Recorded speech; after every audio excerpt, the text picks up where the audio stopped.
بسم اللہ الرحمن الرحیم. Dear students of second year, آج میں آپ کو تیسرا لیکچر ڈلیور کرنے جا رہی ہوں. یہ اصل میں سابقہ جو ٹاپک تھا نظریہ پاکستان قائد اعظم کے الفاظ میں، تو اسی کا حصہ ہے. آپ کو کوسچن آئے گا کہ علامہ اقبال اور قائد اعظم کے فرمودات کی روشنی میں نظریہ پاکستان کی وضاحت کریں.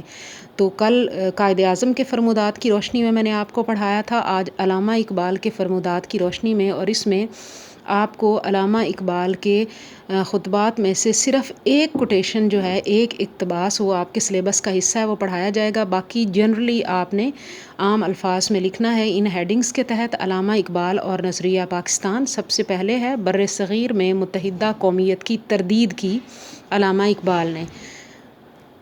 وہ پہلی شخصیت تھی بر صغیر میں جنہوں نے متحدہ قومیت کی تردید کی کہ ہندو اور مسلمان جو ہیں وہ ایک قوم نہیں ہیں اور نہ ہی بن سکتے ہیں. اس میں آپ نے ان کا وہ بڑا مشہور شعر ہے، وہ آپ لکھ سکتے ہیں: اپنی ملت پر قیاس اقوام مغرب سے نہ کر، خاص ہے ترکیب میں قوم رسول ہاشمی. انہوں نے مسلمانوں کو یاد دلایا کہ وہ بہت عظیم قوم ہے. جیسے ہم پڑھتے ہیں الفاظ عموماً ہسٹری کی بکس میں کہ عظمت رفتہ ان کو یاد دلائی، خواب غفلت سے بیدار کیا اپنی شاعری کے ذریعے سے، اور مسلمانوں کے اندر خود اعتمادی پیدا کی. پھر دوسری ہیڈنگ آپ لکھیں گے: اسلام مکمل ضابطۂ حیات ہے. اب اس میں آپ ایک کوٹیشن جو ہے وہ ایڈ کر سکتے ہیں کہ قائد اعظم نے فرمایا تھا اسلام چند عقائد کا نام نہیں بلکہ یہ ایک مکمل ضابطۂ حیات ہے. پھر علیحدہ مسلم ریاست کے قیام کا تصور پیش کرتے ہوئے الہ آباد کے اجلاس میں 1930 میں فرمایا تھا: انڈیا ایک بر صغیر ہے، ملک نہیں. یہاں مختلف مذاہب سے تعلق رکھنے والے اور مختلف زبانیں بولنے والے لوگ رہتے ہیں، اور مسلم قوم اپنی علیحدہ پہچان رکھتی ہے. تمام مہذب قوموں کا فرض ہے کہ وہ مسلمانوں کے مذہبی اصولوں اور ثقافتی اور سماجی اقدار کا احترام کریں.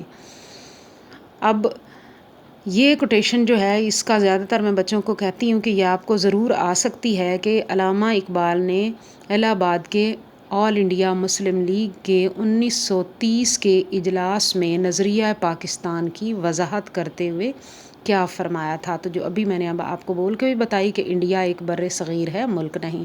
اس کے بعد علامہ اقبال کا نظریہ جامع اور منفرد ہے کہ علامہ اقبال سے پہلے بھی بہت سارے مسلمان اکابرین دو قومی نظریے کی بنیاد پر جداگانہ مملکت کے قیام کا ذکر کر چکے تھے، مگر علامہ اقبال کا نظریہ اس میں سب سے زیادہ جامع اور مفصل ہے. انہوں نے اشارہ کر دیا تھا اسلامی مملکت کے قیام کی جانب. جداگانہ اسلامی ریاست کا قیام ناگزیر ہے.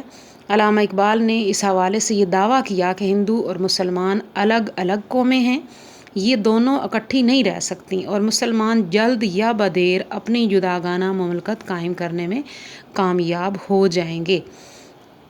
اب یہاں یہ لیکچر چونکہ بالکل چھوٹا سا تھا، اس کے آگے ایک چھوٹا سا ٹاپک آپ کی بک میں نظریہ پاکستان کی اہمیت کا بھی ہے، لیکن یہ سلیبس ہمارا سیکنڈ ایئر کا اتنا زیادہ نہیں ہے. ہم آرام سے چلیں گے. جب چھوٹا ٹاپک آئے گا تو اس کے ساتھ کچھ مزید باتیں میں آپ کو بتا دوں گی. پیپر پیٹرن جو ہے وہ آپ کا فرسٹ ایئر کے عین مطابق ہوگا، جس طرح سے 20 MCQs اور آگے شارٹ آنسرز کے 3 کوسچن، اور پھر آخری جو حصہ ہے سبجیکٹیو کوسچنز کا.